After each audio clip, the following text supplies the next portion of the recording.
And Johnny Manziel continues, I'm not going to say be in the news, but puts himself in the news with the stories that have been out this week, one of which written by Andy Staples, senior writer for SI.com, and he joins me now on the Dan Patrick Show. Andy, why did Johnny Manziel want to talk to you? Probably because I bothered him a lot. Probably because I wouldn't leave him alone. It'd get me off his back. I don't think I'd call this putting himself in the news. I think I'd call it talking to me, so I would stop having people close to him text him and say that he should talk to me. I think that, I guess for your story, it's less than that. The Wright Thompson thing was the family kind of giving a writer access to playing golf with them and hanging out with them there. I mean, why is the family talking right now, do you think? You got to understand this family. This is a wild cast of characters. They're really interesting people. They're really fun people. If he wasn't famous, they would make a great reality show. Like if you didn't know these guys and there wasn't a fame hook to it, and some channel just decided let's do a reality show on these guys, it would be like a Duck Dynasty level hit.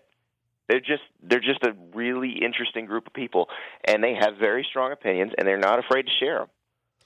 Yeah, one of the things that struck me in your story, Andy, was, and with Wright Thompson's story as well, was that the Manziels, Johnny, his father, his family, all the members there, they seem pretty eager to control the narrative in the story, to shift the narrative and get it back towards the way they want it. Did you get that sense as well? Not at all. No? I mean, you read my story, it's mostly Johnny talking, and I don't think he cares what the narrative is. He just wants to be himself. He wants to do the things 20-year-old college students do, and what he's grappling with is he has this level of celebrity, and it's beyond athlete celebrity. He's a celebrity, like Justin Bieber type. Whatever he does is going to be news because people are fascinated by him, and that's what he's struggling with. He knows that on one level that that's the way it's going to be, and he has to deal with it. But he still doesn't have to like it. And you read my story in the magazine this week, you'll see, he appreciates some of the things that the celebrity has brought. I mean, look, for example, Drake is his favorite musical artist ever. Drake is his John Lennon, his Bob Seger, his Tupac, whatever you want, whoever your guy is, Drake's his guy. And, he's the guy who would sit on StubHub if Drake was coming to town and try to find the best tickets, and he'd sit there for hours looking. He's the guy who'd save up so he could buy a sweatshirt off Drake's website, and that's actually how they ended up meeting. Johnny knew all the behind-the-scenes guys. He's like the Texas A&M fan who knows who the equipment manager is. Johnny knew all those guys for Drake, and he'd go and he'd point them out at the concert, and so he orders a sweatshirt off Drake's website. And Nico, who is Drake's right-hand man, recognizes the email address when he saw the order come in. And so he emails, is this Johnny Manziel? And Johnny's like, yeah. And then they start talking, and all of a sudden Johnny's hanging out with Drake in Toronto. So Johnny, understands that there's a good part of this too. He's not a total victim here, but it's just really interesting because you got to think about 11 months ago, outside of Texas Hill Country, nobody really knew who he was, and now he's this mega celebrity. Does he think that the media is nuts for the way they're covering him, for the way that they're the fact they're not embracing his lifestyle? He just thinks, would you say this about any other 20-year-old college student? Because that's what a lot of 20-year-old college students do. I mean, he's doing, as far as I can tell, he's not doing anything different than I did when I was 20. But nobody cared what I did when I was 20. And that's the difference. He's grappling with the fact that everybody cares so much about what he does. But he's starting to have some fun with it. When I left, we did the interview at his parents' house on Friday. And when I was leaving, he said, yeah, I just ordered this Tim Tebow jersey, and I'm going to go visit some friends in Austin this weekend. And I'm thinking, he didn't mention he was going to wear the Tim Tebow jersey, but I'm thinking, no, that's what could go wrong there. But the Tebow thing, getting pictured in the Tebow jersey, he's trolling the entire internet there. So he's starting to have a little fun with this, too. Is this his last year at college football? That is the really interesting question. I have an exchange in there. When I interviewed him, his mom was there, too. And his mom basically said, look, I don't see how anybody could take another year of this. And Johnny stops her and says, no, if we have to, we'd have to adjust. And it's not that he's definitely considering coming back. It's that he's looked into the draft. This is one thing about Manziel. People, I don't know, realize how smart he is. He is very smart. He thinks about he may be a little bit reckless sometimes, but he certainly thinks about what he's doing, his future, all that other stuff. And he's done the research. And he said, at one point he had in mind a draft position and a win total for Texas A&M this year where, okay, that would trigger it, and he's definitely gone. But then he, looked at the draft last year, saw what happened with Geno Smith, saw what happened with E.J. Manuel rising, and was like, wow, this is a really fluid situation. And if I'm a first-round grade, I stand to make a bunch of money if I actually go in the first round. But if it's not really, a guarantee and I might slide, I still got 2 years sitting on the table. I have to think about that. So, it's pretty interesting. And the other thing is Texas A&M has been recruiting really well. So while he may look out now and see Jake Matthews and Cedric Arbouy on blocking for him and Mike Evans catching balls and this stable of backs they have and think, okay, these guys are probably going to be in the NFL next year. But the fact of the matter is the guys that are coming in, who came in last year, who are coming in this year, they're really good too. So he's got to think about that. I would still say that the smart money would be on him leaving.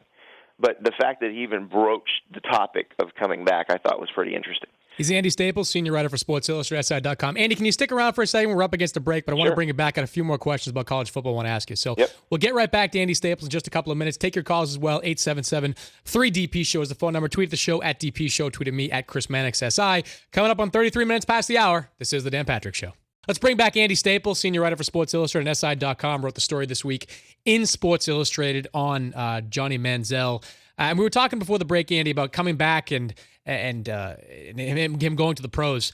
Do you get the sense that from the Manziels and Johnny and the family, how bad do they want this college season to start? How desperate are they to get past all this off the field stuff and get back to playing football? Oh, I think everybody involved just wants to get back to playing. I think Johnny does too. I mean, his thing is, I think he feels like everybody's forgotten what he did on the field last year.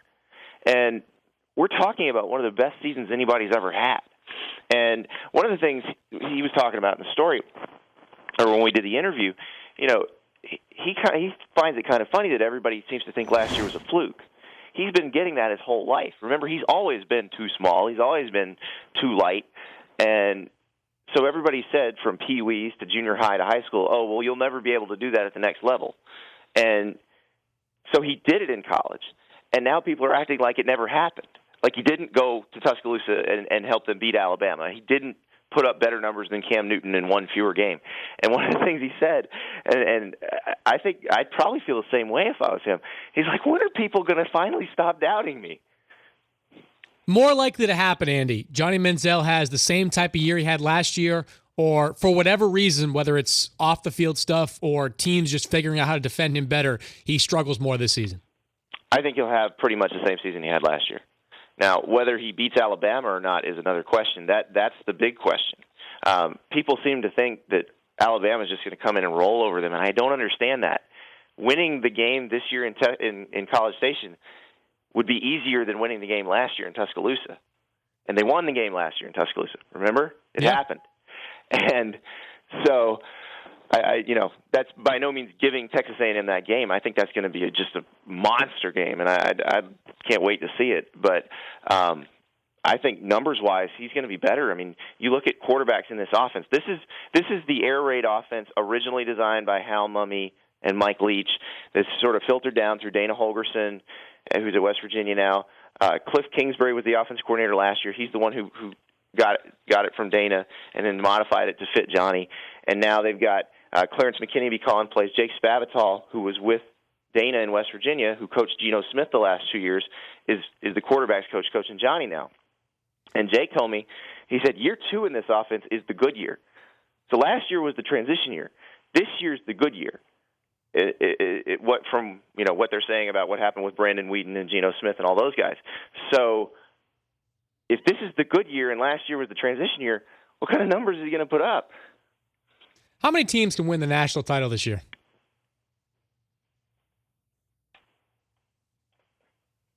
We lose them? I'm here. I said, how many teams can win the national title? You thinking of that one through there?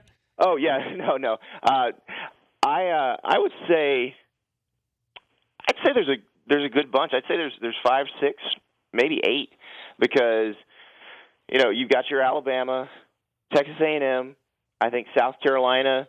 Well, actually, South Carolina, Georgia, Florida. Whoever can come out of the SEC East, whoever wins the SEC East has a chance to win the national title because they can beat the SEC West champ in the SEC title game and play for the title. Stanford, Oregon. We don't know who's going to be good in the Big 12 yet because they seem to be so bunched together. But you could have a team come out of the Big 12. If somebody's dominant in the Big 12, then they need to be in the conversation too. If I gave you Alabama or the field, who would you take? That'd be tough. It'd be like a 50-50 call. I think this year I'd take the field. Only because I don't know how Alabama's going to replace those guys on the offensive line. Because we know Alabama recruits really well. We know they've got a bunch coming back on defense. We know they have great skill position players. They probably have the best collection of skill position players they've had in the Saban era. But that offensive line last year was so good. Maybe one of the best that ever played college football. And 3 starters are gone from that group. You've got an Allen Trophy winner, Barrett Jones is gone. Chance Warmack probably was the best offensive lineman in the country last year. DJ Fluker is just a monster at right tackle. I think if they can replace those guys, then they'll just roll on. But that's a big ask. Playing at that level is really hard. So yeah. I'll take the field at this point. We know that SEC team especially can win a national championship with 1 loss, but how important does that game, was it game 3 of the season at Texas A&M, become for Alabama? Is that, I don't want to call it a must-win, but how close is it to a must-win for them? It's a must-win for both of them because neither one drew a really great team from the East this year. So, like, Texas A&M played Florida last year. They don't play Florida this year. Neither of them play South Carolina, Georgia, or Florida in the regular season. So if you're going to have a loss, that really can't be your only loss.